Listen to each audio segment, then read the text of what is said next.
തനിക്കെതിരായ casting director ടെസ് ജോസഫിന്റെ ആരോപണം നിഷേധിച്ച് നടനും എംഎൽഎയുമായ മുകേഷ് പെൺകുട്ടിയെ ഇതുവരെയും കണ്ടിട്ടില്ലെന്ന് മുകേഷ് വിശദീകരിച്ചു. ആരോപണത്തിന് പിന്നിൽ രാഷ്ട്രീയ ഗൂഢാലോചനയുണ്ടെന്നും അദ്ദേഹത്തിന്റെ ആരോപണം.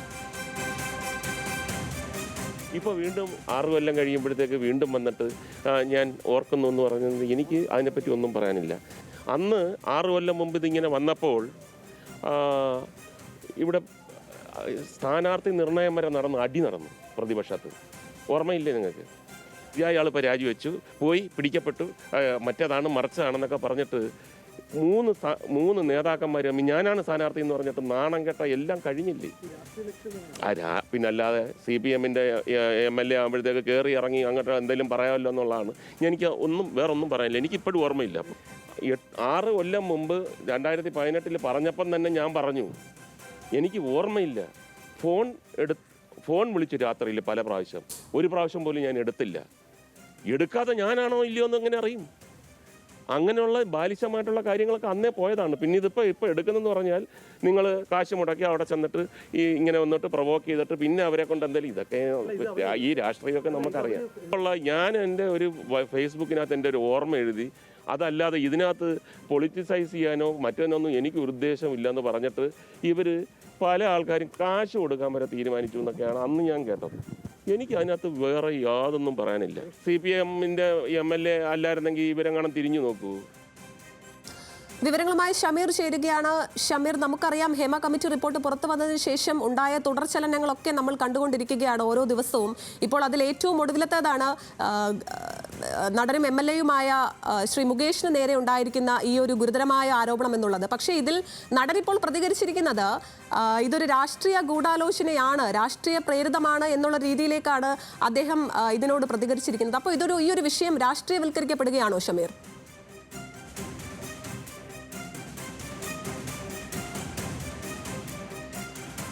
തീർച്ചയായിട്ടും മാതിര, ടെസ് ജോസഫ് ഏതാണ്ട് 6 വർഷം മുമ്പ് ഉന്നയിച്ച ഒരു മീടു ആരോപണം, ആ ആരോപണം ഇപ്പോൾ വീണ്ടും സജീവ ചർച്ചയിൽ കൊണ്ടുവരുന്നതിൽ രാഷ്ട്രീയപരമായി ചിലർക്ക് താല്പര്യമുണ്ട്.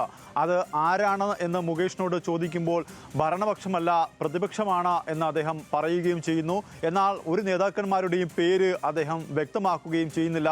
ഇതിൽ ഏറ്റവും പ്രധാനപ്പെട്ട കാര്യമെന്ന് പറഞ്ഞാൽ ടെസ് ജോസഫ് അന്ന് ഈ 6 വർഷം മുമ്പ് ഈ ആരോപണം ഉന്നയിക്കുമ്പോൾ അന്ന് അതിന് കൃത്യമായ മറുപടി മുകേഷ് നൽകുകയും ഈ ഒരു അധ്യായം അവസാനിപ്പിക്കുകയും ചെയ്തതാണെന്ന് മുകേഷ് പറയുന്നു.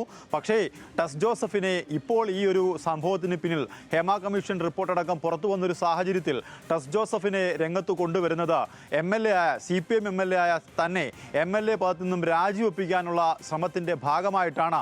അതിൽ ചില ഭരണപക്ഷത്തെ ആളുകൾ ഗൂഢാലോചന നടത്തി തുടങ്ങിയ ഗുരുതരമായ ആരോപണങ്ങളാണ് അദ്ദേഹം പറയുന്നത്. പക്ഷേ ഇതിൽ ഏറ്റവും പ്രധാനപ്പെട്ട കാര്യം, അന്ന് ടെസ് ജോസഫ് ഈ ഒരു ആരോപണം ഉന്നയിക്കുമ്പോൾ ഇന്നത്തെ ജനപ്രതിനിധിയായ ഡെറിക് ഒബ്രയനെ ടാഗ് ചെയ്തുകൊണ്ടാണ് ഈ ഒരു ആരോപണം ഉന്നയിച്ചത്.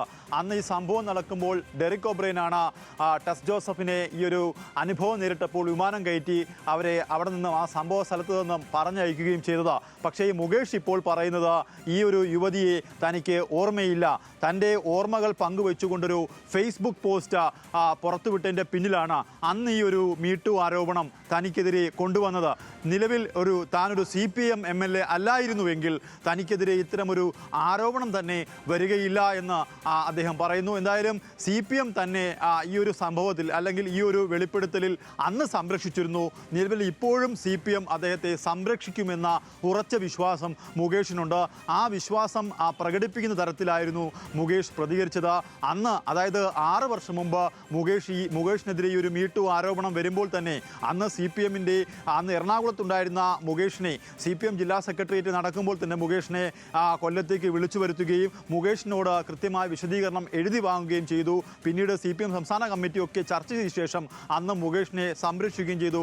അതുകൊണ്ട് തന്നെ മുകേഷ് പറയുന്നത് ഈ ഒരു ആരോപണത്തിന് നിലവിലെ സാഹചര്യത്തിൽ ഹേമ കമ്മിറ്റി റിപ്പോർട്ട് വന്നൊരു സാഹചര്യത്തിൽ കഴമ്പില്ല, അതിനെ രാഷ്ട്രീയപരമായി തന്നെ നേരിടും എന്നൊരു സൂചനയാണ് മുകേഷ് നൽകുന്നത്.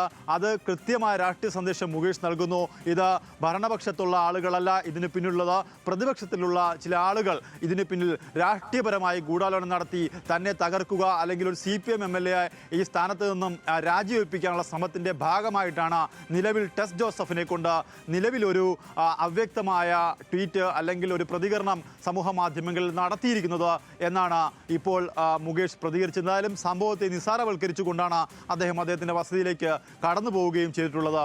ആതിര, ഷമീർ, ഈ ഒരു വിഷയവുമായി ബന്ധപ്പെട്ട് ഏതെങ്കിലും രീതിയിലുള്ള നിയമ നടപടികളുമായി മുന്നോട്ട് പോകാൻ ഇപ്പോൾ ടെസ് ജോസഫ് സന്നദ്ധത അറിയിച്ചിട്ടുണ്ടോ? അതുമായി ബന്ധപ്പെട്ട എന്തെങ്കിലും വിവരങ്ങൾ ലഭ്യമാണോ?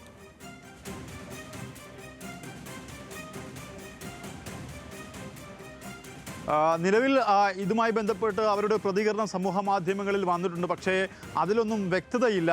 ആദ്യഘട്ടത്തിൽ, അതായത് മുകേഷിനെതിരെ 6 വർഷം മുമ്പ് ഇവർ ഈ ആരോപണം ഉന്നയിക്കുമ്പോൾ, മീറ്റു ആരോപണം ഉന്നയിക്കുമ്പോൾ കൃത്യമായ സൂചനകൾ നൽകിക്കൊണ്ട്, കൃത്യമായ സന്ദേശം നൽകിക്കൊണ്ടാണ് അവർ അന്ന് ഈ മീറ്റു ആരോപണം ഉന്നയിച്ചത്. അതിൽ വ്യക്തതയുണ്ടായിരുന്നു. പക്ഷേ നിലവിൽ അവരിട്ടിരിക്കുന്ന ഒരു ഫേസ്ബുക്ക് പോസ്റ്റിൽ അല്ലെങ്കിൽ ഒരു സമൂഹ മാധ്യമങ്ങളിൽ നൽകിയിരിക്കുന്ന ഒരു പോസ്റ്റിൽ വ്യക്തതയില്ല. അതുകൊണ്ട് തന്നെ മുകേഷ് ഇപ്പോൾ പറയുന്നത് ഈ ടെസ് ജോസഫിനെ തനിക്ക് അറിയില്ല എന്നാണ് മുകേഷ് പറയുന്നത്. പക്ഷേ ടെസ് ജോസഫിനെ അറിയാവുന്ന ഡെറിക് ഒബ്രയൻ ഇപ്പോഴുമുണ്ട്. അദ്ദേഹം ഇപ്പോൾ ജനപ്രതിനിധിയാണ്. എന്തായാലും രാഷ്ട്രീയപരമായി ഈ സംഭവത്തെ താൻ നേരിടും എന്നൊരു സൂചന മുകേഷ് നൽകുന്നു. നിയമപരമായി ടെസ് ജോസഫ് പോകുമോ ഇല്ലയോ എന്നുള്ള കാര്യത്തിൽ വ്യക്തതയില്ല. എന്തായാലും മുകേഷ് നിയമപരമായി ഈ ഒരു സംഭവത്തിന് പിന്നിൽ പോകില്ല എന്നൊരു സൂചന കൂടി ഉണ്ട്. അതായത് കഴിഞ്ഞ തവണ ഇത്തരത്തിലൊരു ആരോപണം ഉന്നയിച്ചപ്പോഴും മുകേഷ് ഈ ആരോപണത്തെ നിഷേധിച്ചില്ല. ഈ സ്ത്രീയെ അറിയാമായിരുന്നു അന്ന് പറഞ്ഞ മുകേഷ് ഇപ്പോൾ പറയുന്നത് ടെസ് ജോസഫിനെ തനിക്ക് അറിയുക കൂടിയില്ല എന്ന് പറയുകയാണ്. എന്തായാലും രാഷ്ട്രീയപരമായി സംരക്ഷണം കിട്ടുമെന്ന ഉറച്ച ഉറപ്പിന്മേലാണ് മുകേഷ് ഇത്തരത്തിലൊരു പ്രതികരണം നടത്തിയിരിക്കുന്നത്. ആതിര, ഷമീർ, മറ്റൊരു പ്രധാനപ്പെട്ട കാര്യം, ഈ ഇത്തരത്തിലുള്ള തുറന്നു പറച്ചിലുകളൊക്കെ വന്നുകൊണ്ടിരിക്കുന്ന ഒരു സമയമാണ്. ഈ ഒരു വിഷയത്തിൽ ഈ മീറ്റു വീണ്ടും ചർച്ചയാകുന്നു എന്ന് വേണമല്ലോ നമുക്ക് കരുതാൻ.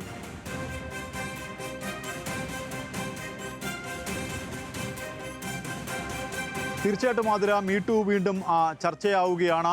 അന്ന്, അതായത് മുകേഷ് പറയുന്ന ഈ തെരഞ്ഞെടുപ്പ് കാലഘട്ടത്തിലുണ്ടായ ഈ ഒരു ആരോപണം വീണ്ടും സജീവ ചർച്ചയിലേക്ക് കൊണ്ടുവരുന്നതിൻ്റെ ഭാഗമായിട്ടാണ് ഇപ്പോൾ ടെസ് ജോസഫ് ഇത്തരത്തിലൊരു മുകേഷിൻ്റെ ചിത്രം ഉപയോഗിച്ചുകൊണ്ട് ഒരു പ്രതികരണം സമൂഹ മാധ്യമങ്ങളിൽ നടത്തിയിരിക്കുന്നത്.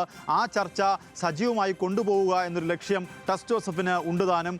അന്ന് ഇത് പല ഉന്നതരായ ആളുകളും ഇടപെട്ടുകൊണ്ടാണ് ഈ ടെസ് ജോസഫിൻ്റെ വിഷയം അന്ന് ഇത് പരിഹരിച്ച് ഒഴിവാക്കുകയും ചെയ്തത്. പക്ഷേ ഇപ്പോൾ ഈ ഒരു വിവാദം ഉയർത്തിക്കൊണ്ടുവരുന്നത് ഒരു CPM MLA-ക്കെതിരെയാണ്. അത് കൊല്ലം MLA-ക്കെതിരെ 2 തവണ കൊല്ലത്തു നിന്നും വിജയിച്ച CPM MLA-ക്കെതിരെ വരുന്ന ഒരു ആരോപണം.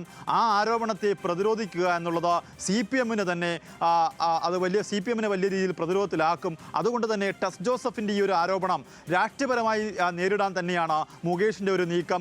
അന്നും പാർട്ടി മുകേഷിന് വലിയ സംരക്ഷണ കവചം ഒരുക്കിയിരുന്നു. അതായത് അന്ന് ഈ ആരോപണം ഉന്നയിക്കുമ്പോൾ ഡെറിക് ഒബ്രയൻ അടക്കമുള്ള ആളുകളുടെ പേരുകൾ ട്വീറ്റ് ചെയ്തുകൊണ്ടാണ് അന്ന് ഈ ഒരു ആരോപണം ഉന്നയിക്കുന്നത്. ഇത്തവണ ഈ ആരോപണം ഉന്നയിക്കുമ്പോഴുള്ള പ്രസക്തി, ഹേമ കമ്മീഷൻ റിപ്പോർട്ട് വരുന്നു, രഞ്ജിത്ത് രാജിവെക്കുന്നു, സിദ്ദീഖ് രാജിവെക്കുന്നു.